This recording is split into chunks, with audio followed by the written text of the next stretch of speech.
In today's video, I'm going to teach you how to do text-to-speech on CapCut PC. If you need a clean, professional voiceover for your video but you don't want to record your own voice, CapCut makes the process very simple. In this walkthrough, I'll show you how to add text, turn it into speech, and generate an AI voice track directly inside your project. To get started, move your mouse to the top left area of CapCut and click on the Text tab. This opens the text tools you'll need. In the panel just below, look for the default text option. Click and drag that text box down onto your timeline, then place it on the track just above your video layer. This is important because the text needs to exist on the timeline before CapCut can convert it into speech.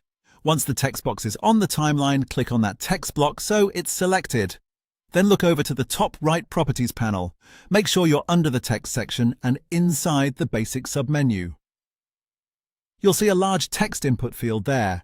Click inside that box, remove the placeholder text, and type the exact line you want the AI voice to read aloud. This could be a tutorial sentence, an explanation, or any narration you want to include in your video. Take a moment here to check your spelling and punctuation, because that can affect how naturally the voice reads the line. After your text is entered, stay in the same top right Properties panel and click on the tab labeled Text to Speech. This is where CapCut gives you access to its built-in AI voices. You'll see a selection of voice profiles appear below. Browse through the available options and click on a voice thumbnail such as narrator or good guy to preview how it sounds.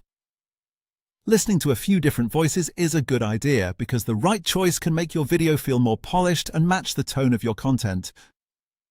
When you find the voice that works best for your project, move down and click the blue Start Reading button. CapCut will process the text automatically and generate a voice track for you. In just a moment, a blue audio clip will appear on your timeline underneath the text. That clip is your new text-to-speech narration, already timed to match the text you entered. And that's it. You've added text, entered your script, chosen a voice, and generated an AI narration track in just a few quick moves. Now you're ready to keep editing and build the rest of your video.